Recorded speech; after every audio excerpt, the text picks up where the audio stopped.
Côte Nabino pe boye bolam na basango lokota lingala ba bengi ngonga ebeti ya mokolo ya jeudi 30 mars 2023 na mwango wa mkene bozu bolayi ya basango. Tofunga son lepsu na poko alelo pona kwesa bino ete prorogation ya état de siège na Ituri pe na Nord Kivu ezalaki na mesa ya réunion oyo premier ministre Jean-Michel Sama Lukonde azalaki na ngona quelques membres ya gouvernement na mokolo ya mercredi 29 mars 2023 na immeuble ya gouvernement bolatandenge ngonga ebetami. Sur ordre ya tata Mokonzi Félix Antoine Tshisekedi Tshilombo nde réunion moko esalemaki na bokambami ya premier ministre Jean-Michel Sama Lukonde mokolo ya mercredi 29 mars 2023 na immeuble ya gouvernement wapi quelques membres ya gouvernement ba participaki. Nyonso oyo pona kolengele projet de loi mosusu portant prorogation ya état de siège na Ituri pe na Nord Kivu. Oyo esengeli ekota mikolo mizali koya na Assemblée nationale. Ministre d'État, ministre de la Justice Rose Mutombo, oyo alengelaki projet yango, a exposaki yango pona examen na réunion, pe yango ezalaki adopté tope indimamaki. Etikali kakande, ekende bongo na Assemblée nationale pona examen pambate, selon Mibeko, état de siège sika esengeli ebanda le 2 avril 2023 pona durée moko ya 15 jours. Boyoka ministre ya communication pe média, porte-parole ya gouvernement, moi Mboka Patrick Mouyaya, ndenge ya betingonga. Un point était inscrit à l'ordre du jour de la réunion de ce jour. C'est l'examen du projet de loi portant prorogation de l'état de siège sur une partie du territoire national. La ministre d'État, ministre de la Justice a proposé la loi qui a été adoptée et dans les heures qui viennent, la loi pourra être envoyée à l'Assemblée nationale pour examen, pour permettre de ne pas tomber dans la caducité du délai précédent et que le 15 jours de l'état de siège qui doit commencer dans la date prévue dans la loi. Au terme de cette réunion restreinte, nous avons donc adopté les projets de loi portant prorogation de l'état de siège sur une partie du territoire national prenant cours à partir du 2 avril prochain. Ngonga ebeti.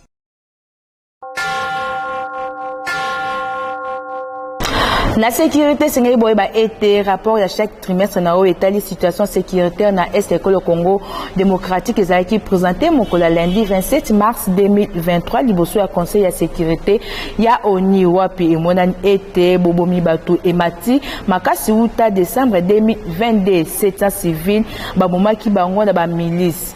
Rapport oyo epesaki pasi na secrétaire général ya ONU Anthony Guterres. Yannick Mulengo abeti singonga. État ya sécurité ezali kobeba se kobeba na ba province misato ya École Congo démocratique totangi Nord Kivu, Sud Kivu pe Ituri.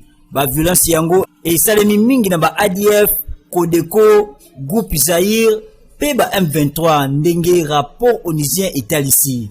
Selon kaka document, province ya Ituri est enregistré na période oyo bilan oyo ezali plus lourd. Na réseau ya bomati ya bobomi oyo esalemi epa ya ba miliciens Kobanda 1er décembre kino le 14 mars 485 civils babomaki bango na kati na bango 82 basi pe 51 bana pe contre 114 civils oyo babomaki bango na nzela ya basanza misato eleki na oyo etali province ya Nord Kivu bataki ya ba ADF groupe Mai Mai pe ba M23 et saraki ete plus de 200 civils bakufa.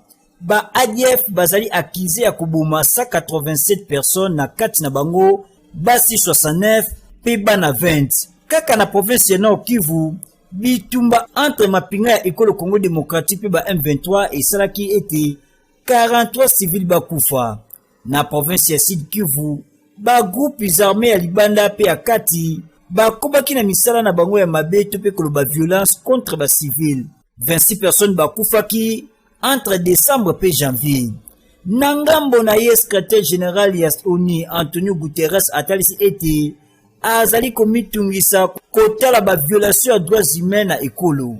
Oyo esali ete au moins 628 personnes baboma bango. Kaka na rapport trimestriel oyo secrétaire général ya ONU azali lisusu komitungisa na ba discours ya koyinana entre Kinshasa pe Kigali oyo ezali cause na ba violence ya M23. Nandela ya conseil de sécurité ya ONU oyo nde bikolo ebele etombolaki mongongo pona kokondani misala ya mabe ya ba M23 ndakisa Grande-Bretagne. esengeli kosimba ete conseil ya sécurité ya ONU etelemeli ba M23 pe esengi na bango kosala retrait na lombango na ba territoire nyonso ya ekolo Congo démocratique oyo bazali ko occuper pe ba parti nyonso ya libanda etika kopesa soutien na ba M23. Date oyo ba pesaka na ba M23 pona kosala retrait na ekolo Congo démocratique esili lelo le 30 mars 2023. Ngonga Ebeti.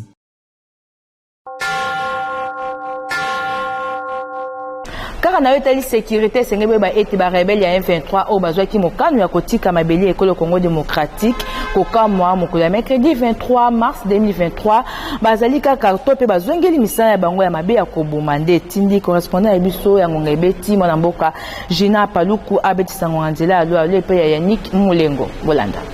Kolekela bansource oyo touti kobenga na kokontakte na Masisi eza penza ya solo monguna ya M23 abandaki kobeta masasi likolo ya ba position ya FARDC kote ya Masisi amekaki pe kote ya Mweso kutu basource mususu ezali koloba eteke monguna akoti na Mweso alingaki pe abimela lisusu na nzela oyo ekei na Rwindi pona kobimela na Parc National ya Virunga. Monguna aucho sala penza kimia mwa muke pona komprie batu ke asili kotika bitumba lokola sinyaka seselefe zoka azalaki kotala nzela nini akobimela po akotaka na Goma. Tozobisa na bino eteke monguna azokamba kaka na position ya kokota Goma me aza na nzela penza ata mukete na kote ya Kibumba kote ya Sake aza penza na makokite po na Sake azali ko kangema wana na mapinga maikolo FARDC Burundi na bazalendo bilenge mibali o bazo kotele mapenza po babundisa po ekolo ekendite wana izali malobeli ya basource na biso oyo tokambaki na journée mwalelo po basili ko bisa biso ke bitumbango ebandaki banda lobi na butu na kote ya Beni monguna ya NDF amatina makasi lisusu na kote oyo babengaka Mayangose kuna eza pene penza na kati ya ville centre d'ailleurs kutu na commune moko oyo babengaka Ruenzori kuna na Kididiwe na 46 na kote moko kuna batu mingi bazaki deja bazongi kuna pona kosala bilanga na kotonga kutu atabandaku monguna komaki kuna lobi lolekina lobi akataki batu bila provisoire oyo ezali nanu ya 19 personnes wana mokonzi ya mapinga mwa UPDF na mokonzi wa mapinga ya FARDC bao bazokunza ba opération mutualisation des forces bakutana kilobi na Beni na Okapi Palace esika bazokutala ndenge nini bakoko bakaka liboso na musala mwa bango mingi na kote to esika munguna asili komatana makasi. Na Etali gouvernement Sengeboye ba été remise et reprise Salemaki le mercredi 29 mars 2023 na ministère de la défense pe ancien combattant entre ministre sortant Mwanamboka Gilbert Kabanda pe vice-premier ministre Jean-Pierre Bemba Gombo oyo akoti sika Yannick Mulengo abetisi ngonga.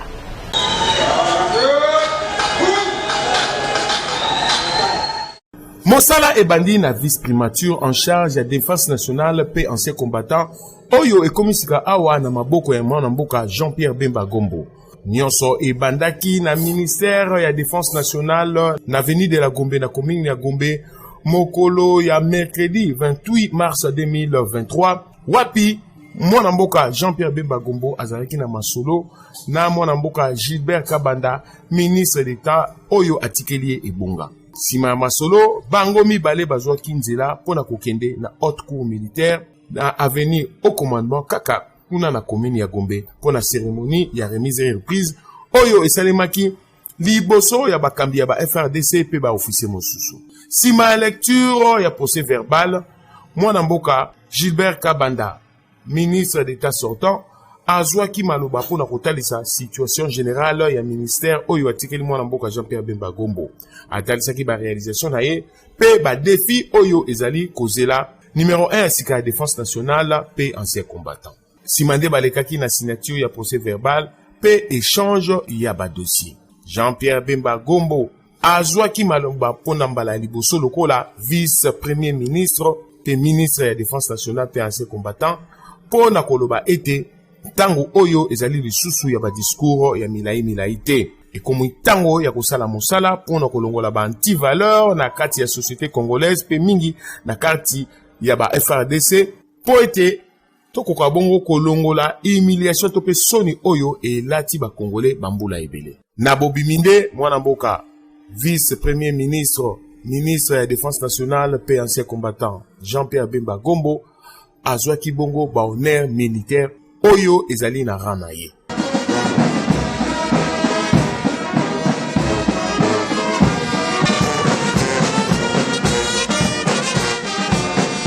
Ngonga Ebeti.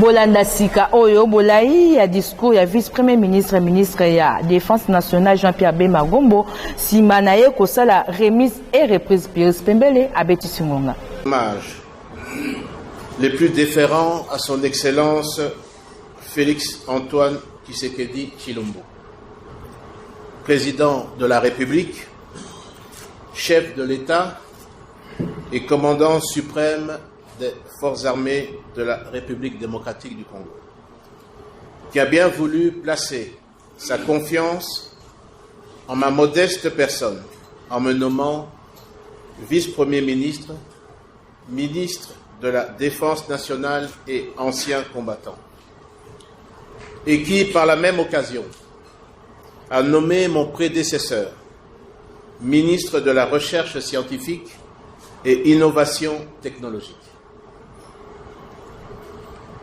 Mes remerciements s'adressent également à son Excellence, Monsieur le Premier ministre, chef du gouvernement, à qui je réitère l'assurance de ma haute considération. Monsieur le ministre, j'ai suivi avec une attention soutenue vos propos de tout à l'heure et vous en félicite. Je suis conscient que beaucoup d'actions ont été réalisées, bien qu'il en reste autant à accomplir pour la montée en puissance de nos forces armées. Je sais également que beaucoup de défis restent à relever, tels que vous les avez énumérés. Monsieur le ministre, conscient des propos selon lesquels il s'est installé en République démocratique du Congo depuis près d'un demi-siècle, une culture d'antivaleurs et d'immoralité publique qui mine le développement socio-économique de notre pays en général et de nos forces armées en particulier. Nous en ferons notre cheval de bataille. Et bien même de plusieurs autres défis que vous avez relevés dans votre discours. Monsieur le ministre, Monsieur le chef d'état-major général, Mesdames et Messieurs, la tâche est immense au regard des activités en chantier.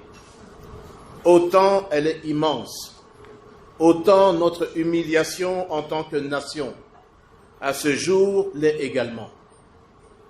L'heure n'est pas au long discours, mais c'est plutôt l'appui de tout ce que je sollicite, ici et maintenant, afin que tous ensemble, nous assurions l'intégrité territoriale de notre pays, restaurions l'autorité de l'État et essuyions cette humiliation.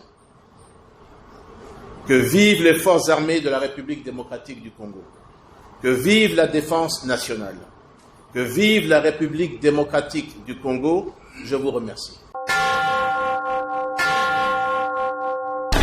Nangamu ya ministère ya économie sengeli boyeba été remise et reprise de Salemaki kaka mokolo ya mercredi 29 mars 2023 entre ministre intérimaire sortant mwana mboka Nicolas Kazadi pe vice-premier ministre Vital Kamerhe Bolanda.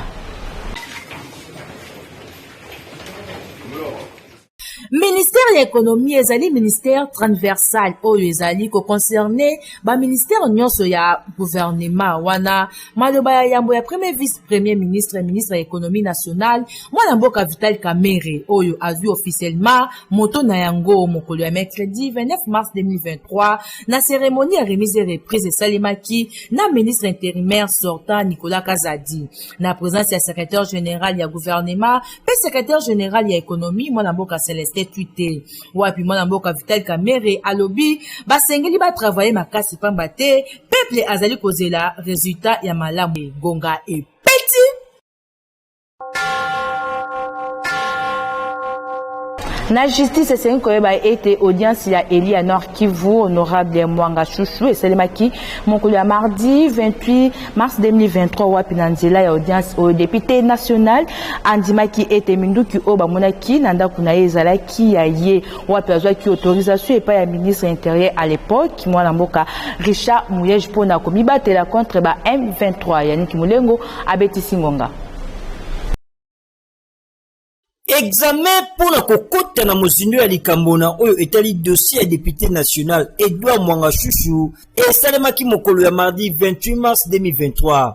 Liboso ya ba juge ya haute cour militaire Elia Nord Kivu Edouard Mwanga Chouchou andimaki ete minduki oyo bakutaki na ndako na ye ezali penza ya ye azwaki autorisation epai ya ministre ya intérieur na tango wana ezalaka Richard Muyej po a se protéger contre ba M23. Bongo na oyo etali motuna ya moko ya bavoka ya république na oyo etali coffre-fort oyo bakangaki ye na kati ya biloko mosusu lolenge nini bakoki kofungola yango. Edouard Mwanga Chouchou a manifestaki basine ya kosilika. Bongo na maloba na ye atalisi ete moyen ya kofungola coffre-fort yango na clé tope na code ezali lisusu te nokite ekobeba. Et sengeli koyeba ete haute cour militaire et PC laka ya komima expert pona kofungola coffre-fort yango soki esimbite bakobuka yango boyo kangonga. À un certain moment, il y a eu des problèmes de droit d'habitat. J'ai vraiment été farouche à cette réunion et je me suis senti menacé. On ne m'a même pas donné mon siège seul. Le ministre m'a dit non, il n'y a pas de problème, écrit comme ça on voulait le programme. J'ai écrit, le ministre m'a répondu et m'a autorisé d'avoir une arme personnelle. C'est tard, j'ai suivi la procédure jusqu'au moment que j'ai reçu la maison immédiate. Et j'ai dit à la que le groupe est seulement à qu'on n'avait jamais utilisé les noms de groupe. Ils n'ont pas voulu l'écouter. J'ai demandé qu'on appelle mon épouse qui ramène la deuxième qui restait. Ils ont refusé. Ils ont amené des gens, ils ont tout cassé, ils n'ont pas pu entrer de la clé. C'est trop tard, monsieur. Comme ils ont abîmé les pauvres, il faut les transformer. Prochaine audience ezali fixée mokolo ya mardi 14 avril ekoya. Esengeli ko simba ete ba service ya sécurité bakutaka na ndako ya Edouard Mwanga Chouchou na Gombe 42 munitions na date ya le 3 mars eleki. Lisusu Elia Nord Kivu azali poursuivi pour la participation na ye na mouvement insurrectionnel ko bomba minduki illégalement pe incitation na ba militaire ya kosala ba acte contraire na devoir pe discipline na bango. Dossier oyo bayimboka bazali kolandela yango na bokebi nyonso. Rendez-vous le 4 avril. Ngonga Ebeti.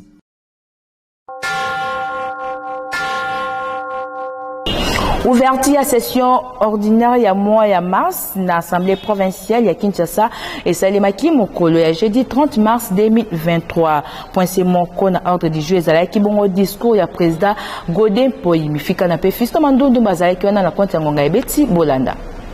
Honorable député, chers collègues, mesdames et messieurs distingués invités, avant de terminer mon allocation, il me revient de placer un mot sur les dénonciations, mais faites régulièrement au sujet des tracasseries administratives et policières dont font l'objet les conducteurs des taxis motos, communément appelés Ouéo.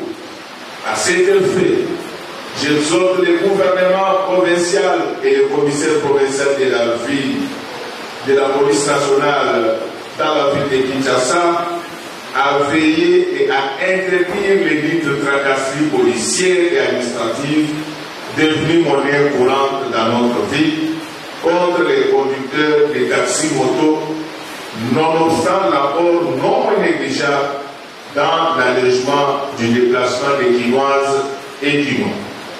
Il est certes vrai que quelques dérapages dans les chefs des conducteurs précités appellent des mesures d'encadrement, mais force est de constater que les Ouéois subissent partout dans la ville de Kinshasa, à la longueur des journées, les rançonnages ainsi que les arrestations abusives et illégales, notamment de la part des éléments de la police territoriale, des agents dits bureautés, des personnes se réclamant des services urbains, de l'administration des transports et d'autres personnes non habilitées, non qualifiées en la matière.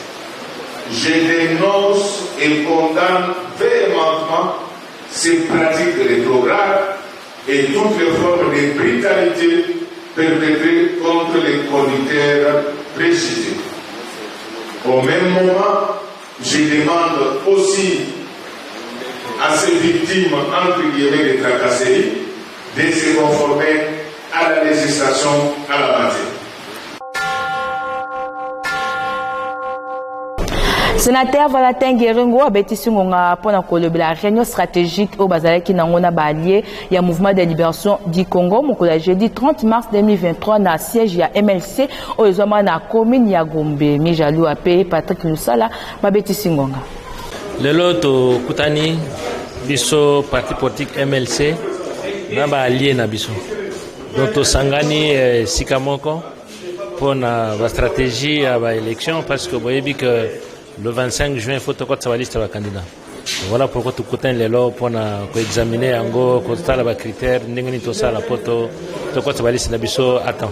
Bilingue, Bomoni, Baza, tu as MLCT, mais Baza, allié, Baza, Lingomba, Nabiso, tu lobby était une élection, tu as eu des biso, mon côté, photo qui est belle.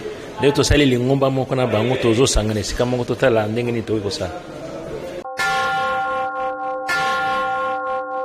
Cérémonie d'adhésion massive na parti politique Force populaire des démocrates FPD na Mukuse Salimaki Mokolia mardi 28 mars 2023 na siège na bango Oezwama na commune ya Ngiringi wapi les amis des trésors Bongongo bayaki kokota officiellement na parti Bokanenge Pris Pembele abeti singonga.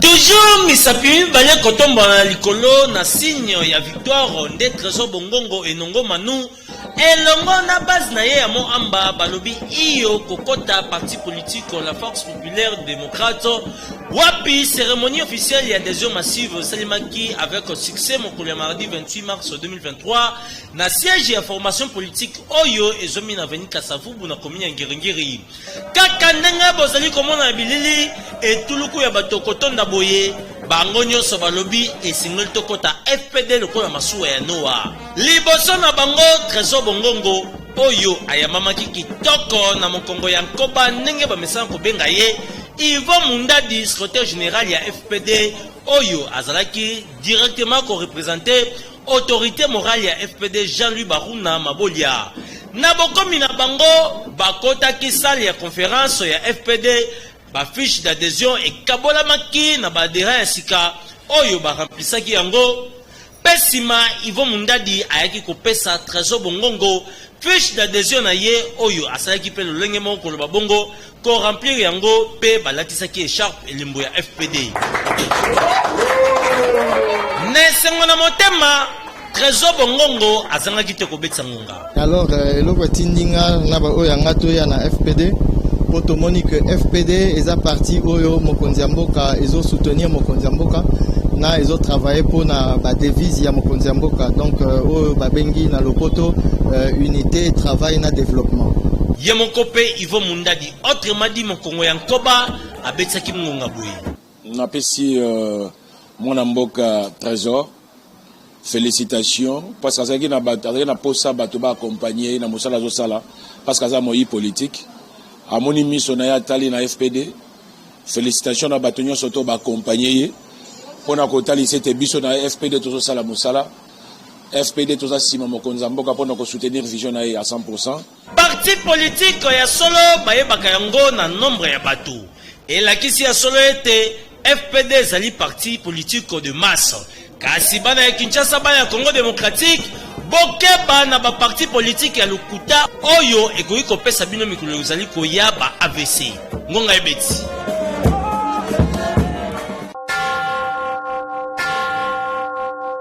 Première édition ya marche de santé ya Asbel Kitambo na biso pe développement o ezali kosangisa bana Kitambo nyonso euti kosalema mokolo dimanche 26 mars 2023 epa ewapi batambola Kitambo mobimba pona koshite na libanda ya stade Vélodrome les tout pires abeti singonga.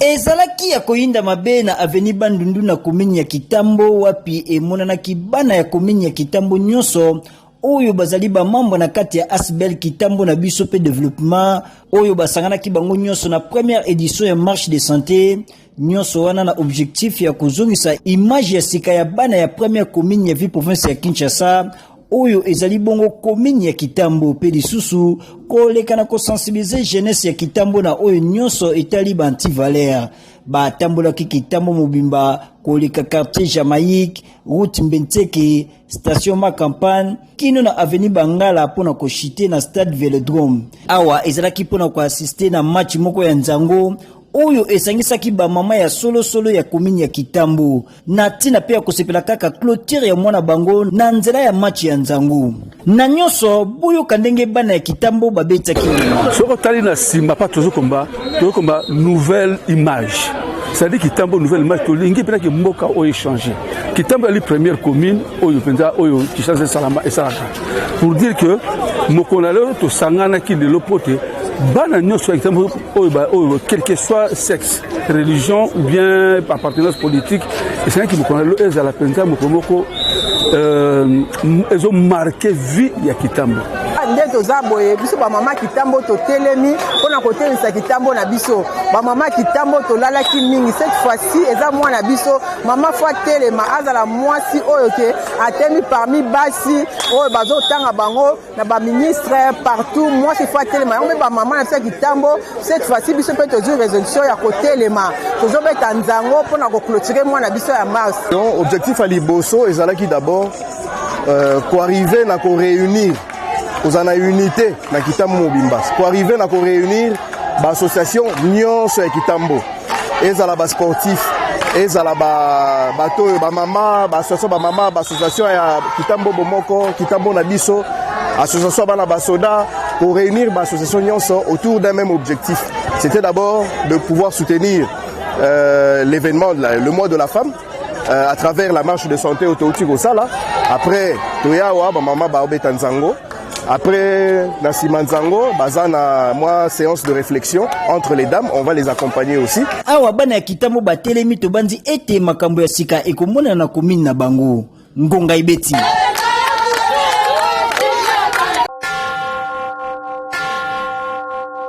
Na société c'est que été président Ziko Mukanga azali kopesa possibilité na baimboka kokoma kolo lopango na mbongo mke bolanda. Nani akotia lisusu tembe bilembo yangoyo mosala ezomonana après avoir kopesa plus de 5000 motos na bawewa président Ziko Mukanga représenté ya ba motocycliste nyonso ya République démocratique du Congo aye lisusu na opération koma kolo lopango oyo ezolakisa puissance pe serré ya président Ziko Mukanga batu ebelo bozali komona ba yende kozwa mapango na bango ba pesaki ba mbongo na bango ba moni bilembo yangoyo ba ndaku yango ezotongama ba wenze pe yangoyo mosala nde ezosalama awa na $1300 ya pamba ozwi lopango na yo babengi yo kolo lopango. C'est pas nangana wala pongi à l'aise.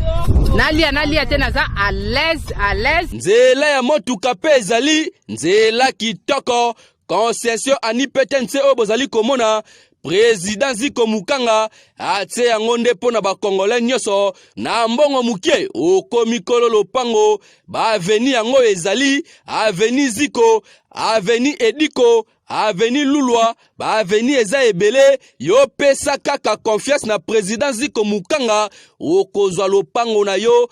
Botali malamu lelo to tie déjà ba tracteur misatu oyo zo sala déjà musala awa na opération koma kolo lopango na bango ya muke concession ya liboso o to salaka na $1000 esili to bani na concession ya mibale $1300 na $1300 ko sala n'importe zo lopango oye na $300 o pesa lokola compte donc on pesa $300 1000 ekotikala ozwi 1000 ano divisé ngo par 12 obandi ko pesa muke okomi pekelo kolo lopango to yokane déjà na société ya ba américain. C'est-à-dire, d'ici un mois, il y a 10 000 maisons. Il y a 2 chambres à salon. Il y a